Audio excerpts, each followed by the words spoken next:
All right, guys, welcome to a podcast that has no name for the time being. Yes, that is a Game of Thrones reference for anybody who gets that. This is not a Game of Thrones podcast, by the way, just so everybody knows that, and so I can make that clear. I will be doing Game of Thrones talk though, because I have a deep passion for it. I've read every single book like twice, and I've seen every season about 4 times now, minus the one that's going on, of course. If I could go ahead and watch the entire season in its entirety right now, I would, even though it's really late at night, which explains why there is no face cam for this podcast right now. In the future, there will be. Um, all right. Since I brought up Game of Thrones, I'll just get that out of the way before we get to the political stuff. Um, for anybody that doesn't know, me, I am the unapologetic patriot off of Instagram. My real name's Justin, and you can come and join the conversation over on our Facebook group. It's the Right Wing Savages. We have over 2,500 members, and we are growing every single day. We're trying to get up to 3,000 by the end of this weekend. It's run by me, the typical liberal, and two Savage for Democrats, Dylan and Grant. Okay, so I said we were gonna do Game of Thrones talk, so let's do some Game of Thrones talk. How about that last episode? I mean, good God, Danny went all out. Danny went Donald Trump on him. She brought the fire and the fury, and I just love that clip that I shared on my Instagram a couple of days ago of the guys from Joe UK, which is a liberal page out of the United Kingdom, which everything out of the UK is pretty much liberal if they're not Nigel Farage. But that's beside the point. They put Donald's head on Danny as she was riding Drogon, and it's him saying the Fire and Fury quote, and then of course Drogon just unleashes hell on the Lannister army. But yeah, that last episode is by far my favorite episode of the entire series. Now, I know it's probably going to get topped in the next couple episodes or next season. If I know Game of Thrones, they'll do that, which they better. I mean, the last season better be every single episode should top the last one in the last season that's coming next year. But yeah, let's see what all happened. Danny and Jon went to the cave, and Jon showed Danny the dragon glass, but then he showed her the children of the forest's artwork in there, and proved to her that the White Walkers are real. Which it'd be funny if Danny just said, "Did you draw these?" And Jon's just sitting there like, "No." And as he's putting away the chalk in his pocket. But yeah, okay. What happened next? God, the last time I watched it was this past Sunday. So, Arya returned to Winterfell, which was amazing. But before that, the Bran and Littlefinger encounter, Chaos is a Ladder. When I was first watching the episode, not a lot of people on Twitter got that, but me and like a ton of book readers and like people who actually pay attention to the show, we flipped out. We were like, "Oh shit!" And you could see the reaction on Littlefinger's face. It was priceless. But yeah, that was glorious. And then you get the shot of Arya seeing Winterfell for the first time, and then she interacts with the guards, which is a callback to season 1 where she was trying to get back up to the Red Keep, and the guards were like, "Oh, piss off! You're not highborn. You're in rags." That I love how they're doing all these little callbacks to season 1, which is fantastic.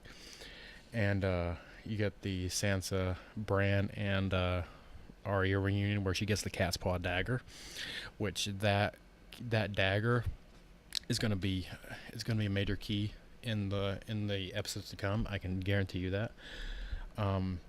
It's because in the first, I think it was the first episode of the season, you see Sam, he's flipping through the book, or no, Gilly's flipping through the book, and they show a picture of the cat's paw dagger, and everybody was like, "Whoa, wait a second, we've seen that before." That's the one that they sent to kill Bran, and of course, Littlefinger had it, and that dagger is what started the War of the Five Kings. So, and that's how we got to this point. So, yeah.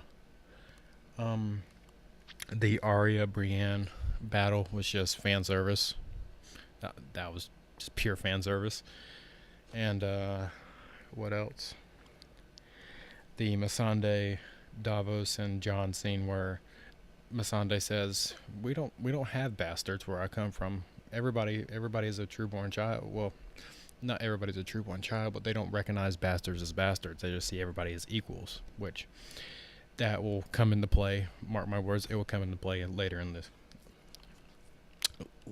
season when Dany and Jon are having their little thing. So, and that'll come into play when Jon's true parentage is revealed to the people who don't already know it. I'm still waiting for that. I'm still waiting for that moment. I don't know how Bran's gonna do it. I assume it's gonna be when Jon gets back to Winterfell, and he and Bran are gonna have a little sit down, and of course, Bran's gonna have to prove to Jon that he has these powers and stuff. So he's gonna have to say, "Oh yeah, I saw you get stabbed by your brothers or whatever." I don't know. But yeah, but then you get to the by far the best scene, other than, let's see. There's the hold the door scene that made I'm gonna admit I fucking bawled my eyes out. Um, let's see. There's hold the door. There's oh god. I'm having a blank. I just had it in my mind. Hold the door, and let's see. The reveal of Jon as the R plus L equals J reveal from last season. Let's see. See if I can dig deep from season 3. Like, I mean, of course, there's the red and purple weddings. There's Ramsay getting killed by his own dogs, and then the beatdown of Ramsay, and then him getting killed by his dogs and Sansa. The Battle of the Bastards was great. I don't know. Game of Thrones is just a rich episode, or is just a rich show with such great content that it's hard to pick out like the great ones. But yeah, that last scene of the last episode was by far the best scene in Game of Thrones to date. You can tell that their CGI budget went through the roof this year. I think it went from $1 million per episode to like 10 per episode now, which you can tell. I mean, they've done more with dragons this season in the first few episodes of this season than they have with the entire series up to this point. That battle scene was off the charts. Bronn, Jaime, I love the Bronn and Jaime dynamic. Bronn is easily one of my favorite characters. It was funny that I'll get to that in a second. The Bronn scene that mirrors Jon's Battle of the Bastards scene, where it's all in one shot, is freaking phenomenal. Game of Thrones' cinematography is absolutely amazing. No other show right now can compare to it.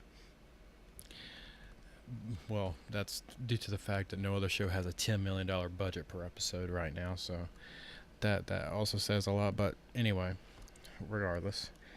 And then you get to the final little bit where Jaime tells Bronn to go get the Scorpion and try to take down Drogon. And he gets to the Scorpion and he shoots the Dothraki that's chasing him down, which is comical. But this battle was such a mixed bag of emotions, which made it so much better, because you're rooting for both sides pretty much. I mean, you weren't rooting for the Lannister troops or anything, but you were rooting for Jaime, you were rooting for Bronn, at least me personally. You were rooting for Drogon, Dany. You were rooting for everybody in this scene. You didn't want anybody to die. And I was almost for certain that like Bronn or not Jaime, but Bronn was probably going to die, because Bronn's one of the more expendable, I hate to say it, he's one of the more expendable characters right now. Because you got to think that they're trying to build up to Jaime killing Cersei, which is inevitable at this point. But yeah, that leads to the final scene or the final sequence where it's like Bronn, don't kill Drogon. Okay, ooh, thank God, he's not dead. Oh, Drogon, don't kill Bronn. Okay, ooh, okay. They land. Okay, Bronn's in the clear, whatever. And then Jaime picks up the spear and charges at Dany. He's like, Jaime, don't kill Dany. And all of a sudden, Drogon sticks his head out in front of Dany to defend her and shoot fire at Jaime. And it's like, no, Drogon, don't kill Jaime. And all of a sudden, I think it's hard to tell, but I think it's Bronn who makes the save. It could be Dickon Tarly. But yeah. And then the final scene before they cut to black, those fuckers, is Jaime sinking down into the depths with that heavy ass armor, which people are ragging on the fact that he was in shallow water, but then he gets tackled 5 feet and then he's in deep water drowning. But the thing is, there are these things called drop-offs that occur in many lakes and rivers. So it is plausible. I mean, it's kind of silly, but it's plausible at the same time. Okay, let's get into some politics talk, which is why a lot of people are probably tuning into this, because I'm going to advertise it on my Instagram page and my Facebook group. So let's talk about the big thing right now, which is North Korea. North Korea has more nuclear capabilities than they've ever had in the history that they've been around.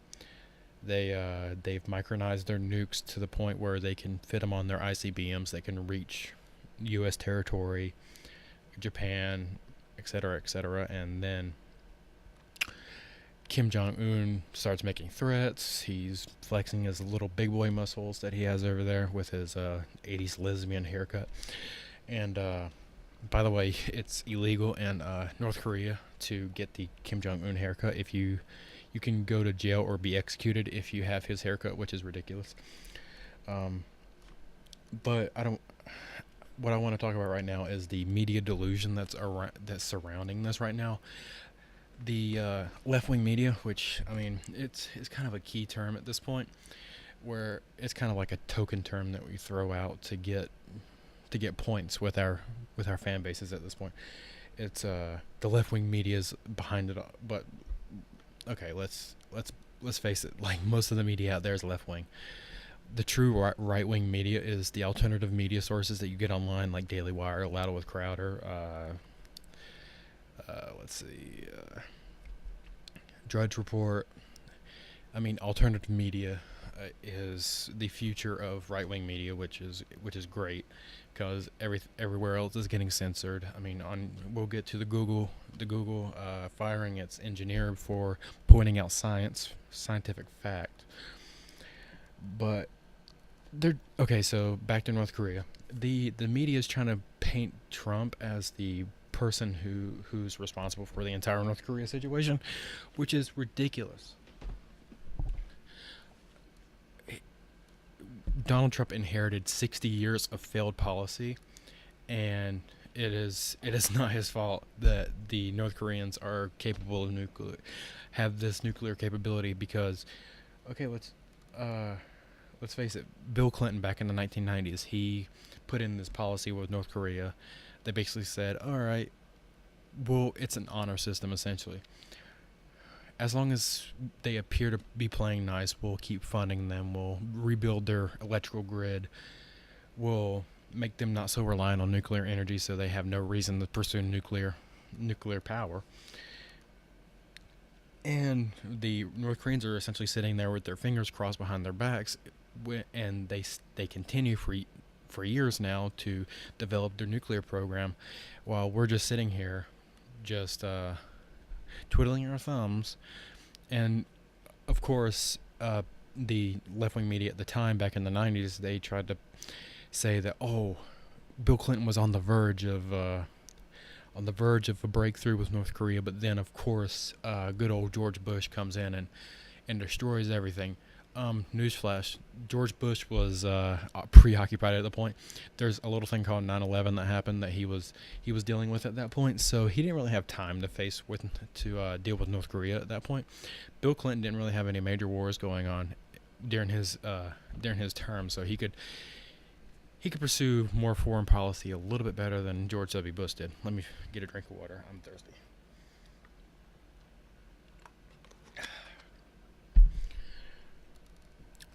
But yeah, and not, on top of all that, they're trying to say that Donald Trump's the reason that this is going on and everything.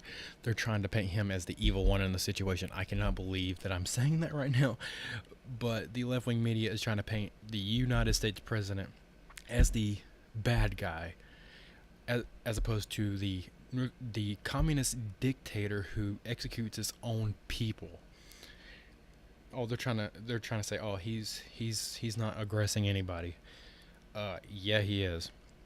Let's put it this way: in North Korea, they have they have prison camps in North Korea for political dissidents, and pretty much anybody that Kim Jong Un doesn't like on that particular day. They must have his haircut. I don't know. They punch women in the stomach until they miscarry and have basically forced abortions. And yeah, Donald Trump is the bad guy because he said a couple words. Yeah, the Fire and Fury quote. I mean, personally, I like it because it's a change from oh yeah, we're just gonna be on good faith with these guys. You better stop, or I'm gonna say more words. That's a horrible Obama impression, but go with it.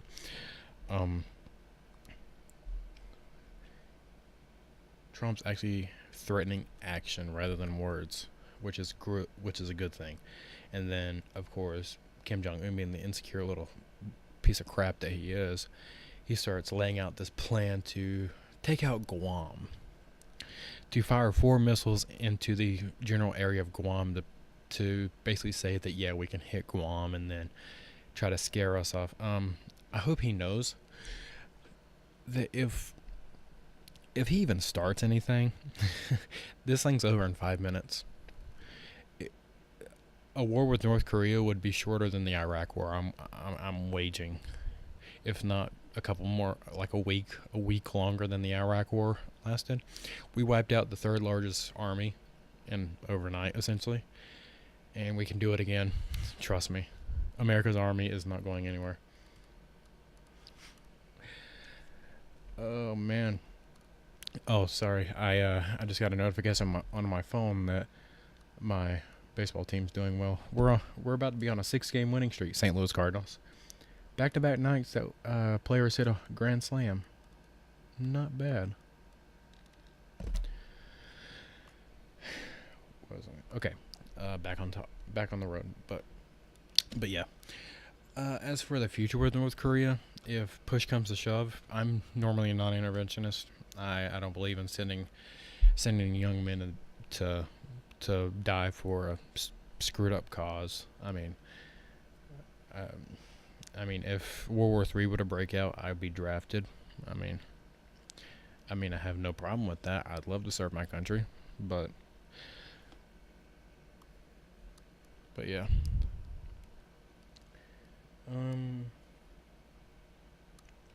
Let's see. All right. And other news, back here in the States, we apparently don't recognize science anymore because a guy from Google just got fired for pointing out scientific fact. He released, I think, what is his name? It's like James Demois or something like that. He released a 10-page essay detailing basically that men and women are good at different things because of biological reasons. Yeah, that's pretty accurate. And of course he gets fired for it because we can't have thought crimes, and we can't have any thought crimes here at Google. So you need to go. Yeah. Anybody listening to this, I urge you to go read that 10-page essay first. Which he isn't a conservative at all. He actually bashes conservatives in that essay quite a bit on like climate change and all that. So I mean, he's a left-wing guy, but his own people are turning against him because he's not PC enough. and he's pointing out biological fact, which apparently is not an accepted thing anymore. Which I mean, I was watching Crowder's show, just wrapped it up. They just wrapped up anyway, and he was reading off the Slate article that said that basically we can't say science is truth anymore because science can hurt people's feelings. And that's when you know you're on the winning side, people. So yeah. That has been my first episode of a podcast with no name, and I'll find a name eventually, but for the time being, this will be the name. So I hope you guys enjoyed this show, and I will talk to you guys later.